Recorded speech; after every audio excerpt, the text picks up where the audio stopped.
Good afternoon. I'm Brad Monroe, Chief of Bay County Emergency Services, and this is our 5 p.m. press conference. We'd like to update you on the events of this afternoon. We've had a very massive fire that spread from near Tyndall Parkway across toward 231. We're sad to report that at least two homes were lost on Whitehead Boulevard. As many as 12 homes have been damaged in that area. The fire broke out near Adkins Road this morning. We immediately deployed units to the scene and began firefighting operations along with Division of Forestry.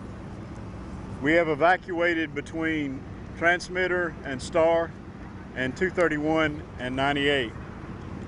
We do not know at this time when people may return to their homes. We hesitate to tell folks to come back because the fire has been meandering all over the place due to the change in winds. We know that people want to go back to the comfort of their home, but we believe conditions are too dangerous to do that with nightfall approaching. So especially go home and sleep. Residents should continue to monitor the local media, Bay County Emergency Services and the Bay County Sheriff's Office Facebook updates. We will also send out messages via Alert Bay. So those of you that have that, pay close attention to Alert Bay.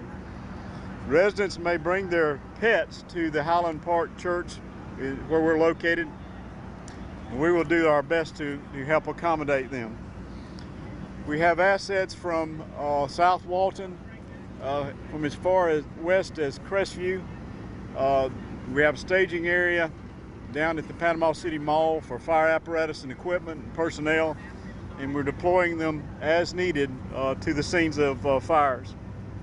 Help is on the way. The state has promised us assets, and we look forward to receiving those. I got a report from Forestry earlier, and we have someone from Forestry here that can give us an update on equipment. By tomorrow, we'll have a lot more assets here from Forestry, and we can speak to that. Sheriff Tommy Ford will speak to you about the evacuations and where we're at on that. Thank you, Chief. First of all, I'd like to thank the valiant efforts of fire, law enforcement, emergency services, and our county personnel and all of our surrounding municipalities for their work today. It was I saw some amazing things today and some very bad situations, and this could have been much worse had it not been for their efforts. So just great work today. This started about 1 o'clock this afternoon in the area behind the cemetery at 15th Street and Transmitter Road. It was a result of a fire that somebody was burning behind a house that got out of control. It spread rapidly to the north and to the east. Law enforcement joined all of our area fire departments in the area of Brentwood Road and Avon Road to begin the evacuations. That quickly spread to the area of Alva, Thomas, and Whitehead, and that is the area where we did unfortunately lose 2 residences, and many more were damaged. A really strong effort by the Florida Forest Service and our local fire departments to stop the fire from affecting those homes more than it did. At one point I was out there and really felt that there was potential we could lose that, a lot more of that neighborhood. The fire continued to the north and the east. We were able to get to the Pipeline Road area and begin evacuations. In Pipeline Road, the Billsma Estates area was evacuated as a precautionary measure. Right now the fire is still out in that area off of Pipeline Road, moving kind of to the north and to the east.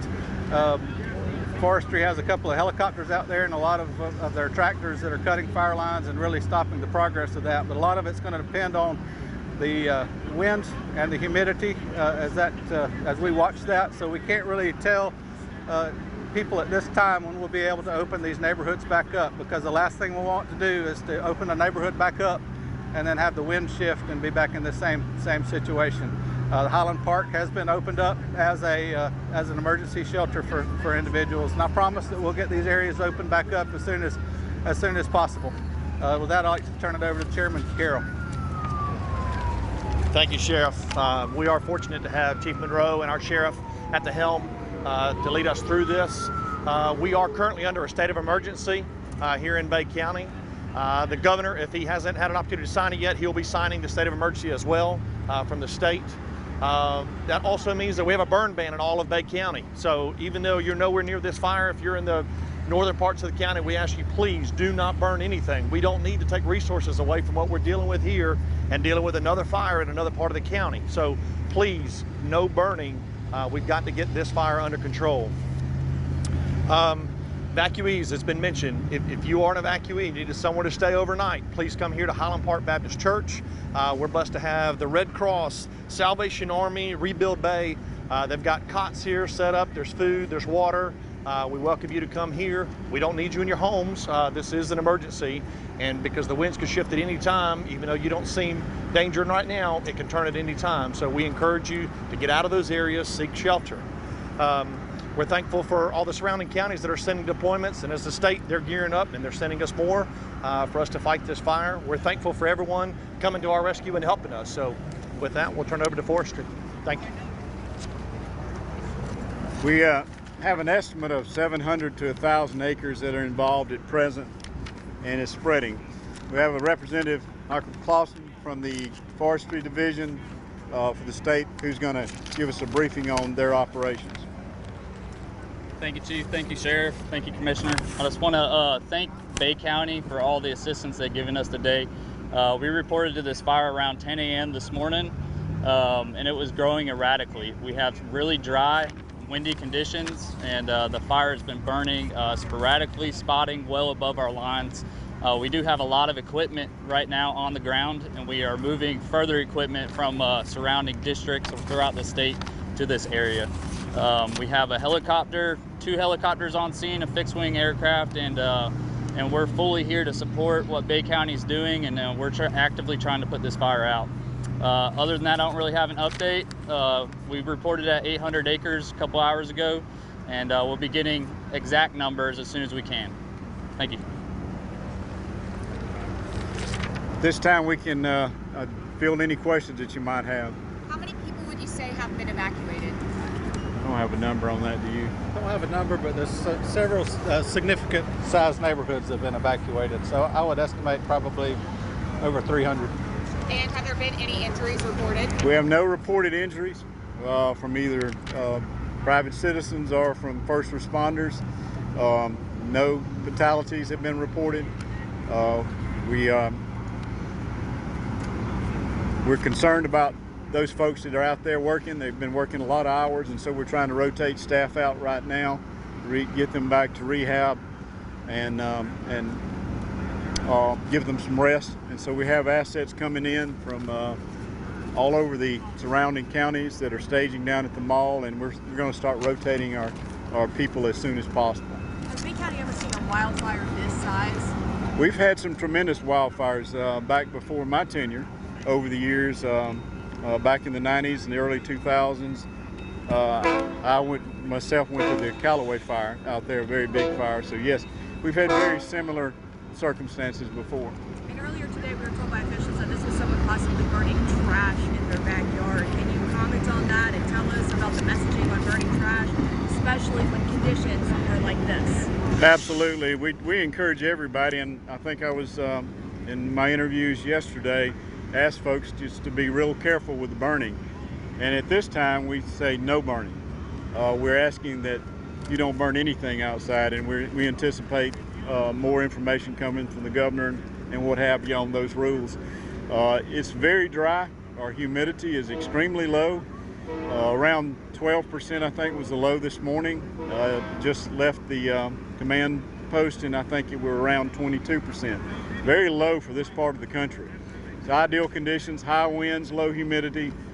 Fire could burn across the green grass in these sort of conditions. So we're asking everybody, no burning outside. Be very careful even with cooking fires. Do we have any updates on any more road closures? I know transmitter was closed from 15 to 231. Any more road closures in the area? I'm not aware of additional road closures right now. We're kind of stabilized right now. We're not anticipating any further closures for the moment. We're tracking the path of the fire is to determine if there'll be further evacuations. And how much longer do you think before this is 100% contained? We have no idea. We're actively working the fire along with the forestry units. It typically dies down some at night and cranks back up during the day. We have an approaching front, I believe, and the weather is just all over the place, you know. So we don't really know when we'll have this under control, but we're working very hard to establish that. Like Mr. Glosson indicated earlier, the forestry helicopters are dumping water on the fires, trying to put the hot spots. Our brush trucks and engines are out in the field trying to extinguish anything that could rekindle. But with these types of conditions where the low humidity and the high winds, trees, stumps, and stuff like that are prone to rekindle. So it's an ongoing effort. And we're dealing also with the debris left from Hurricane Michael. So we have some dangerous situations out there with trees that are hanging on, widowmakers and that sort of stuff, that we want to be careful not to put our people in those situations where they might, the wind may blow down one of the rotten trees that are standing, and we have in many areas some very tall trees that are still standing that we're worried about. How many firefighters would you could estimate are currently fighting this? My best estimate would be around 200 with all the different agencies and what we have in staging, and we have more people arriving. So we've got a little bit more than we think we need, but with this situation, it's very fluid, and we don't know what we'll be facing throughout the night, but we want to be prepared and let the public know that we have assets in place. Thank you very much. Appreciate it. Okay, you have just heard from a number of our emergency management officials and our first responders about the wildfire situation over in eastern Bay County. They are calling this the Adkins Avenue fire because that's the area it started at. I think we have a map back there we'd like to take a look at in just a second. We'll kind of show you how this fire progressed today. You heard Sheriff Ford say this fire started about 1 o'clock. Actually started earlier than that. It was a little before noon when I noticed the smoke above head. I think it started probably somewhere between 11 and 12 today. In the Adkins Road area. That's a road right off of what is known by locals as Hog Pen Curve. It's the big curve there on Tyndall Parkway in the Springfield area. And the fire was just a little north of that, where you see that 30 marker there at the bottom of the screen right in the center. And it was just a little bit north of that, and it has spread all the way up to 231 along Transmitter Road, mostly the east side of that. You also heard some of the gentlemen in that news conference talk about how dry conditions are and how dangerous burning is at this time. Our friends up in Jackson County, the Jackson County Commissioners, have just declared a burn ban for that area. That hasn't happened here yet or any other counties in our area that we know of, but in Jackson County there is now a burn ban in effect. Just spoke with CFO Jimmy Petronas, who of course is also the state fire marshal. He told me that he believed that the governor was working on an order right now, an emergency order, and should have that out a little later tonight. We're already getting some help from state officials. You heard the gentleman from Forestry say that the Forestry is sending more equipment over here to help them battle the fire. Should be arriving overnight or tomorrow.